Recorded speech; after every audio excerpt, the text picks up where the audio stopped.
Olá, tudo bem? Bem-vindo ao nosso tradicional Café com Ações. Saúde a todos. Sempre um café especial, café arábica, nos acompanhando nesse giro de notícias e informações sobre economia, bolsa de valores e o mundo empresarial. Saúde a todos. Começamos o nosso programa de hoje falando sobre a Natura, mais uma empresa que está pensando em fechar a sua posição em bolsa brasileira e abrir suas ações nos Estados Unidos. Está virando moda. Isso é preocupante? É. Isso é preocupante. Isso diz muito sobre o nosso país? Sim, diz muito sobre o nosso país. Empresas desistindo de operar na bolsa brasileira diretamente e indo operar nos Estados Unidos. A Natura inicia estudos para listagem na Bolsa de Nova York e passará então a atuar na Bolsa Brasileira apenas por BDRs. Para viabilizar esse processo, a companhia considera a criação de uma nova companhia holding, preferencialmente no Reino Unido. Ok? Natura. Ela informou em fato relevante no dia 11 que iniciou estudos para avaliar sua presença global com uma mudança da sua listagem primária para Nova York, ao mesmo tempo que mantém uma listagem por meio de BDRs listada na Bolsa Brasileira. Vai ser o mesmo movimento que o Nubank vai fazer agora, né? Movimento semelhante da XP, que já tinha feito no passado. E outras empresas devem seguir este caminho. Certamente a Vital da Oi vai fazer a abertura de seu IPO nos Estados Unidos. Tenho dito isso desde o ano passado. Anota aí no seu caderninho para me cobrar. Eu acredito que o IPO da Vital vai ser nos Estados Unidos também, né? Muito bem. Quarto maior grupo de beleza do mundo. Uma história maravilhosa, a Natura. Você conhece? Pesquisa no Google, porque é uma empresa com uma história excepcional, viu? Quarto maior empresa de beleza do mundo, com operações em mais de 100 países. A empresa afirmou que o Conselho de Administração autorizou que a empresa constituísse um comitê para estudar e apresentar uma recomendação para listagem na Bolsa Americana. Para viabilizar esse processo, a companhia informou que está considerando a criação de uma nova companhia holding do grupo a ser domiciliada preferencialmente no Reino Unido, onde o grupo já possui uma presença muito relevante por meio da The Body Shop e da Avon, que elas estão sediadas lá, duas empresas que a Natura adquiriu, a The Body Shop e a Avon. Adicionalmente, ressaltou que a Natura Cosméticos vai continuar a ser sediada e domiciliada no Brasil e a Aesop na Austrália. Segundo a Natura, a proposta em estudo contempla que a base acionária da companhia pode migrar para uma nova companhia holding por meio de uma reestruturação societária internacional. Assim, informou que a empresa pretende manter a estrutura acionária de uma ação, um voto. Não há garantias que o Conselho de Administração irá submeter uma proposta de reestruturação societária para os acionistas da companhia quando os estudos estiverem concluídos. Qualquer proposta de reestruturação estaria sujeita à anuência da maioria dos titulares das ações em circulação, presentes na Assembleia de Acionistas nos termos do regulamento do novo mercado. Por fim, a Natura reforçou que se a potencial reorganização for finalmente aprovada, os acionistas dissidentes terão o direito de exercer o direito de retirada de acordo com a lei das sociedades por ações. No fato relevante, a empresa destaca que tem orgulho de sua herança e origem brasileira, mas que agora obtém mais de 70% da sua receita fora do Brasil. Após a aquisição da Aesop em 2013 e da Body Shop em 2017 e da Avon em 2020. Após a recente reestruturação de capital bem-sucedida, que acreditamos posicionar o grupo para obter o grau de investimento no futuro próximo, a potencial reorganização societária seria uma nova etapa do planejamento estratégico da empresa para continuar a acessar os mercados e investidores globais, enquanto permanecemos comprometidos com os mercados em que operamos por meio de nossas unidades. Estas permanecerão sediadas em suas jurisdições existentes, declarou a empresa no fato relevante. Muito bom. Parabéns à gestão da Natura, uma empresa excepcional, uma empresa maravilhosa, entendeu? Que deveria, né, para quem conhece pelo menos, deve ser orgulho, né, de você ser brasileiro. A Natura é um desses cases que nos orgulha, né? E a empresa segue inovando, segue crescendo, segue fazendo um trabalho muito bacana e com uma política de sustentabilidade, de preocupação ambiental muito forte, com um investimento muito pesado em inovação. É uma empresa admirável, viu? Vale a pena conhecer mais da Natura. Muito, muito legal a história deles. E sucesso nessa nova jornada que a Natura vai se lançar aí. Muito bem, vamos aqui a mais uma informação. A Azul surpreendeu com o EBITDA acima e a ação fechou com salto na divulgação dos seus resultados de quase 10%. Alguns analistas seguem divididos sobre a empresa.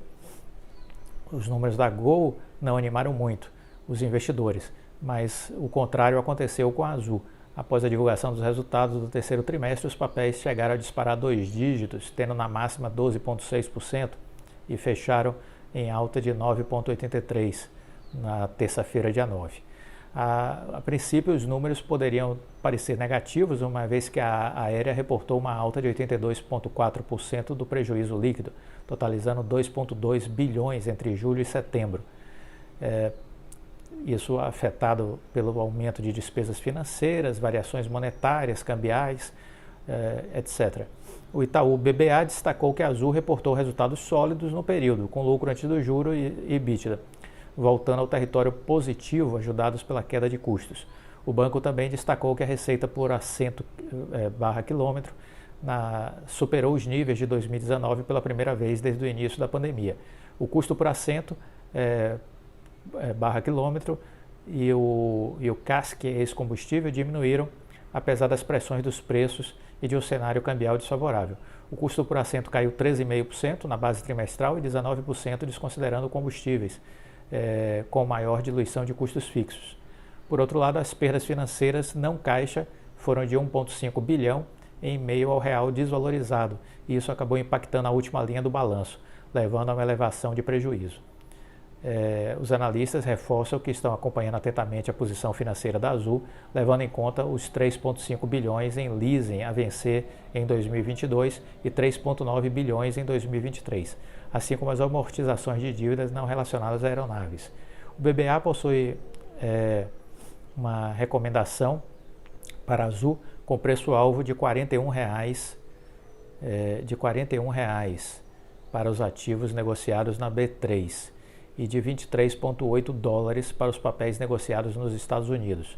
A Azul tem uma frota diversificada de tamanho certo, essa é uma das vantagens competitivas que ela tem, e que historicamente contribui para que a Azul tivesse um CASK maior do que seus pares. Também tem desempenhado um papel fundamental em ajudar a empresa a resistir à pandemia e restaurar sua lucratividade. A empresa também tem uma posição única na maioria das rotas que opera e uma ampla rede por meio de seus hubs. Nós acreditamos que esses atributos não apenas desempenharam um papel crucial no fortalecimento da empresa contra o cenário atual de incertezas, mas continuarão sendo a principal vantagem competitiva da Azul em um ambiente normal. Eles ressaltaram que estão enxergando aí uma significativa recuperação das margens para 27,8% do EBITDA em 2022, com as margens se aproximando dos níveis pré-pandêmicos já em 2023. Além disso, acredito que a contração do segmento corporativo, que é o mais lucrativo, poderia ser parcialmente compensada pelo aumento do tráfego de lazer, por ganhos de eficiência, pelos efeitos de transformação da frota, da dinâmica competitiva positiva, e especialmente devido ao potencial para fusões e aquisições. E aí está no radar a questão da possível aquisição da Latam, que a Azul está de olho em adquirir a Latam como um todo. Começou olhando apenas a Latam Brasil, mas na última entrevista o dono da Azul disse que está disposto a comprar a Latam Internacional e a Latam Brasil. Porém, os analistas avaliam que apesar das medidas implantadas pela Azul para proteger sua liquidez e capacidade de resistir à crise até agora, o cenário ainda é incerto pela frente, por conta aí do cenário, né, de pandemia, macroeconômico, né, as rotas internacionais ainda estão lentamente se restabelecendo, né? E que tudo isso ainda são fatores de preocupação. O Bradesco BBI está mais otimista, mantendo a recomendação de compra, reduziu o preço-alvo de R$ 70 para R$ 60, um potencial, portanto, de valorização de 127%. Os analistas do banco também destacaram que o EBITDA está acima do esperado para a companhia e que o preço das passagens aéreas ficou apenas 2% abaixo do nível pré-pandemia do terceiro trimestre de 2019. Ressalta ainda que os custos mais elevados de combustível, de aviação e despesas com pessoal foram compensados por uma maior diluição de custos, com a empresa ampliando sua capacidade trimestralmente e usando aeronaves com menor consumo de combustível. Além disso, avaliam que a Azul foi capaz de manter sua posição de liquidez estável no trimestre. Na nossa avaliação, este resultado confirma que a Azul tem uma sobreposição limitada nas rotas com a Latam e que a companhia aérea é a companhia aérea mais agressiva pelo aumento de capacidade no Brasil.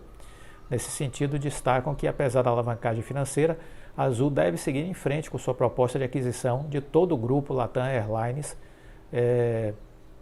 O Morgan Stanley manteve sua recomendação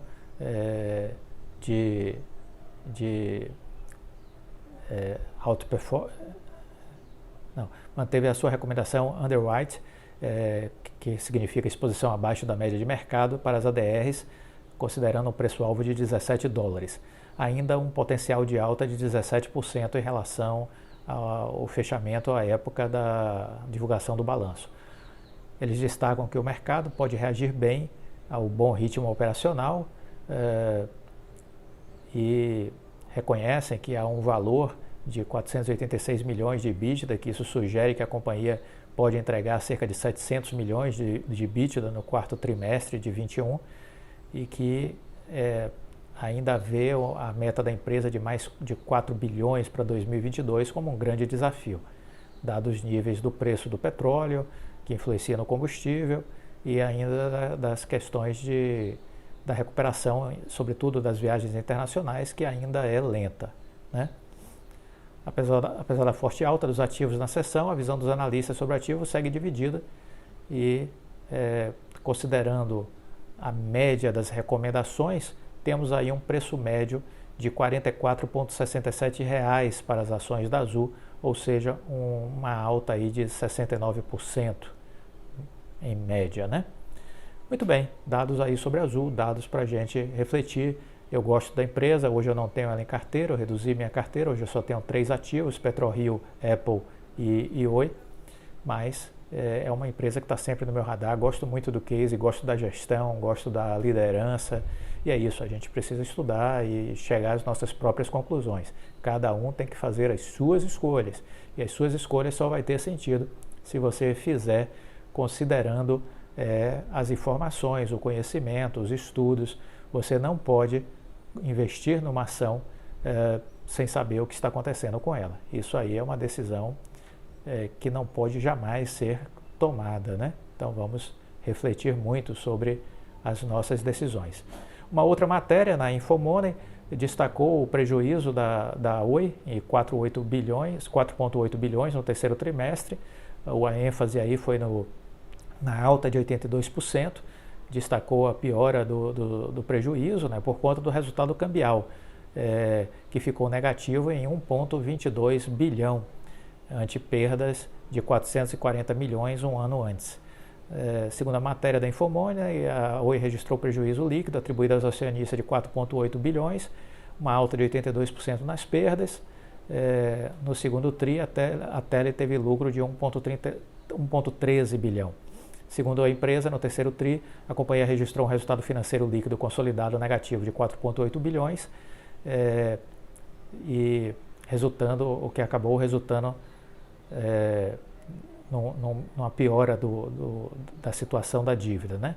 A Oi acrescenta que na comparação anual que houve aumento das despesas financeiras consolidadas por conta da desvalorização do real frente ao dólar, que somaram cerca de 2,3 bilhões, ante menos 1,04 bilhão um ano antes. No segundo TRI, as despesas financeiras e outras receitas foram negativas em 237 milhões. Dessa forma, o resultado cambial líquido ficou negativo em 1,22 bilhão no terceiro TRI, ante perda de 440 milhões um ano antes, enquanto no segundo trimestre desse ano foi positivo em 1,92 bilhão. Essas referências cambiais, né, você vê que no segundo TRI o câmbio ajudou a produzir um resultado positivo, agora o câmbio ajudou a produzir um resultado negativo. A variação cambial provoca este efeito. O EBITDA de rotina recuou 0,2% em um ano, atingindo 1,46 bilhão no terceiro trimestre desse ano em relação ao segundo trimestre. A margem EBITDA de rotina foi de 32,3%, uma alta de 1,2% em um ano.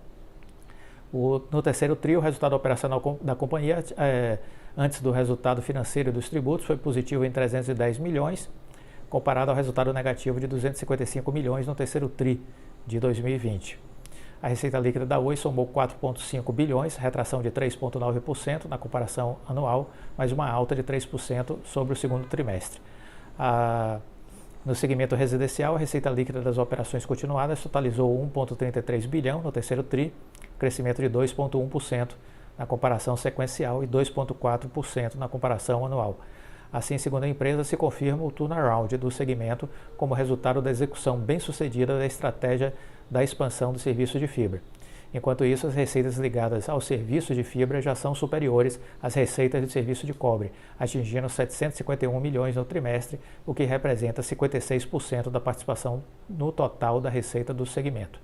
A dívida da Oi encerrou o terceiro TRI em 29,9 bilhões, uma alta de 40,7% em um ano, um aumento de 16,4% frente ao segundo trimestre. Dados divulgados pela matéria da Infomoney. Leia tudo, se intere do que está acontecendo com as empresas que você está querendo investir ou está investindo. O estudo é o que pode fortalecer as suas convicções ou fazer você mudar a sua estratégia, né? É o conhecimento que lhe permite isso. Manter nas suas convicções ou mudar suas convicções, porque as realidades podem se modificarem, né? Então, é importante estar sempre acompanhando as empresas, estudando, acompanhando as empresas e chegando às suas conclusões. Não se baseie para a tomada de decisão nas conclusões de absolutamente ninguém. Isso é um erro crasso, né? É preciso evoluir do ponto de vista intelectual, do conhecimento, da capacidade crítica para tomar decisões corretas. Este papel cabe a você. Gostou do vídeo? Deixa o like, compartilhe com os amigos. Fique com Deus e até a próxima. Tchau!